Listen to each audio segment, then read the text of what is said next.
When people talk about AI infrastructure, they usually talk about GPUs. But the heat problem is not just the chip gets hot. It is the whole electrical part, the GPU package, the switch ASIC, the retimers, the DSPs, the copper traces on the board, the connectors, and the pluggable modules at the edge of the switch. As AI clusters scale, they move staggering amounts of east-west traffic between accelerators, and that means more energy burned just pushing bits around.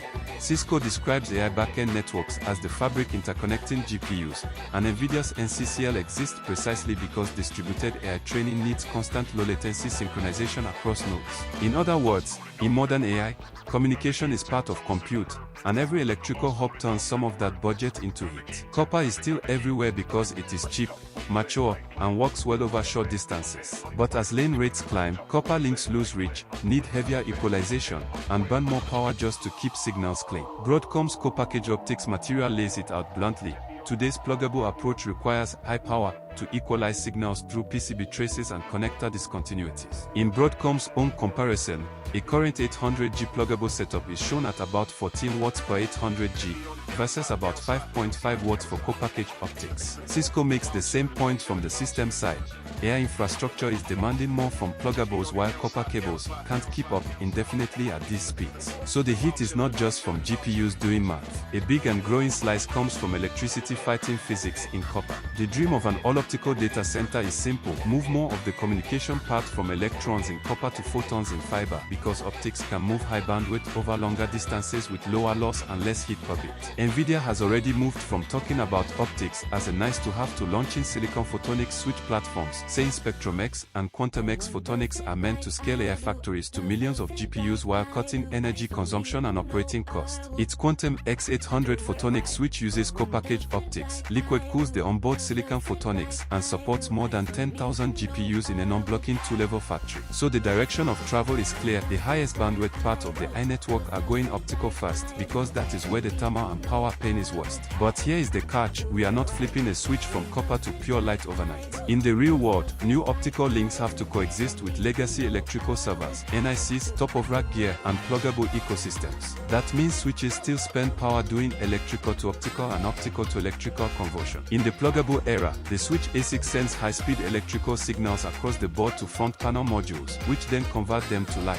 In mixed environments, every time old copper-based gear talks to newer optical gear, the network still pays that conversion tax. That tax is not theoretical. It shows up as extra DSP power, SerDes power, module power, and cooling load. Co-packaged optics helps by moving the photonic engines closer to the switch silicon, shortening the hot electrical path, but during the transition period, conversion itself remains a heat source. This is where it diverges sharply from Bitcoin mining. Bitcoin mining is massively parallel, but it is loosely coupled. The miner mostly hashes locally, and when it finds a valid result or a lower difficulty share, it sends that result upstream to the pool. Bitcoin's own developer guide says mining hardware receives an 80-byte block header and target, iterates through nonces, and then returns a successful header if one is found. In pooled mining, miners send shares, proving they did a share of the work. Stratum is specifically designed to send miners the minimal data needed to construct headers, often only around a kilobyte of macro-related information plus header fields. AI training is the opposite.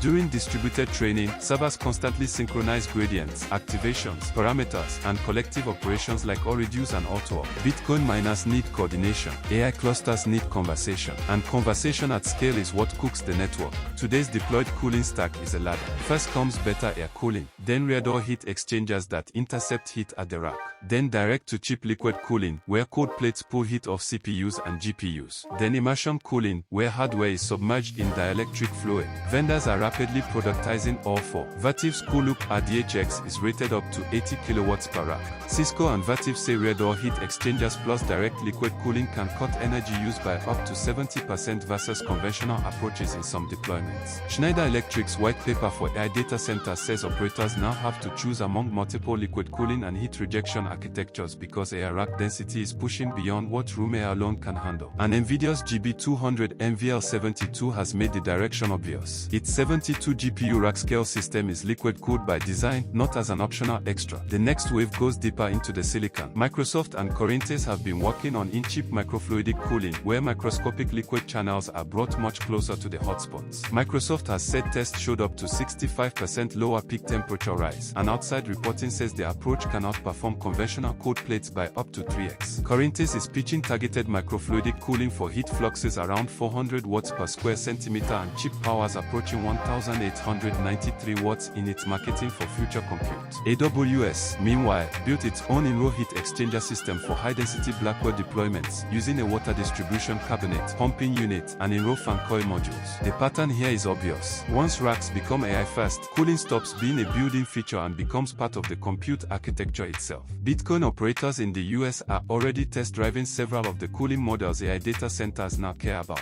Riot says its immersion cooling gives more efficient heat dissipation, lower wear and tear, smaller footprint, and lower noise than air cooling. Riot's Corsicana site in Texas is being developed as a 1 gigawatt campus, with an initial 400 megawatts already underway. An earlier company material described the first phase as immersion cooled. Mara has developed what it calls 2PIC, a two-phase immersion cooling system designed for cooling efficiency, overclocking, and heat capture and reuse. Mara says it can cut cooling overhead by 80% versus air or single-phase immersion. CleanSpark's 2025 annual report says its 2 Wyoming sites use immersion cooling and together are backed by about 110 megawatts. Bitdeer completed a 100 megawatt hydro cooling conversion in Rockdale, Texas. So Bitcoin has become a live industrial lab for cooling by liquid, even if its traffic pattern is nothing like air. An estimate is that the first serious all-optical network fabrics for AI campuses arrived this decade, but truly all-optical data centers are farther away. NVIDIA's photonics switches are rolling out in 2026. Broadcom's 102.40 Tomahawk 6 Davidson CPO switch is already being positioned for next-generation AI fabrics, and Cisco, Arista, and others are all preparing for 800G and 1.6T eras. But moving the network optical is easier than moving the entire server electrical stack optical. Backend cluster links and interact links will transition fast, because that is where optics saves the most power and heat immediately. Inside the server, and especially around memory and packet level interconnects, the engineering and cost barriers are much tougher. So the realistic answer is, optical-first AI networks are happening now. Heavily optical AI campuses are plausible in the late 2020s, and genuinely all-optical data centers remain a longer stage transition rather than a one-year revolution. A point on LITE. In Lumentum's Q2 fiscal 2026 earnings call, CEO Michael Houston said the company was undershipping customer demand by around 30%, and that all EML capacity was spoken for under long-term agreements through the end of 2027. That is the cleanest confirmation of the gap. Why? Because indium phosphide is hard to scale. Lumentum is opening a new 240,000 square foot MP device facility in Greensboro, and NVIDIA separately signed a non-exclusive multi-billion-dollar purchase commitment while investing $2 billion in Lumentum. But MP manufacturing is a compound semiconductor problem, not a copy-paste CMOS problem. The industry is still pushing larger wafer sizes and more uniform MOCVD growth for materials like InGaAsP and RGA-INAS. Coherent 6-inch MP fabs in Texas and Sweden are a big deal precisely because they promise for X more production capacity and over 60% lower die cost, which tells you how supply constrained the old process was. The supply gap is not just demand hype, it is a materials and yield bottleneck. Indium phosphide matters because it is excellent for lasers, modulators, photodetectors, and the external light sources that AI optics need. But manufacturing quality MP is difficult enough that the supply chain itself has become strategic.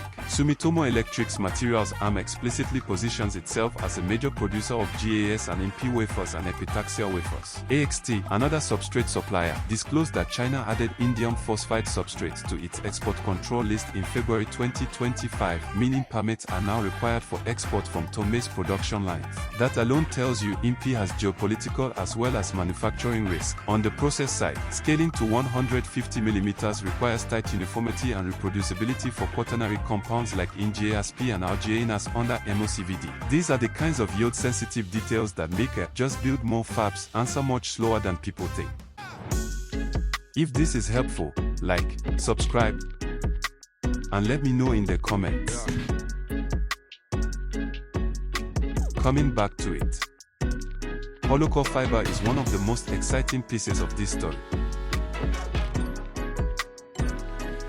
Hollow-core fiber. Instead of guiding light through solid silica glass, it guides much of the light through air, which cuts latency and non-linearity. Chinese Yangtze Optical Fiber and Cable says its new hollow-band platform reached 0.04 dB per kilometer attenuation, and company materials say hollow-core can reduce latency by about 31% versus conventional solid-core fiber. Furukawa Electric's latest review says hollow-core fiber has the potential to break limits on latency, loss, non-linearity, and environmental resistance, but also makes clear the company is still doing reliability tests, splice optimization, cable installation testing, and application evaluation to drive practical deployment. That is the key. Hollow core fiber is real, but manufacturing and field deployment are hard. Yangtze are currently the most commercially advanced and most public about long-length, ultra-low-loss hollow core fiber. Meanwhile, Sumitomo Electric, AFL, Corning, and TerraHop are pushing a nearer-term, cheaper alternative for AI campuses, a 4-core multi-core fiber standard. So Japan's route may be keep researching hollow core fiber, but monetize multi-core sooner.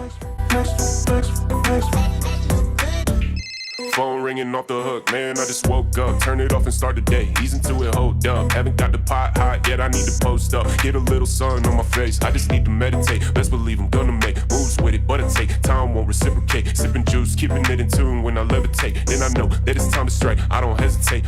I used to live in a struggle, but now I live in luxury. Champagne bottles, popping bottles all around me. My hustle never stopped and my grind never ceased. Now I'm living a life that most of people can't believe. I'm the king of the real with my riches and the fame. Living it up without no worries or no shame. Started from the bottom, now I live a life right. I'm counting my blessings and my money at night. I'm a flex. I'm a flex. I'm a flex.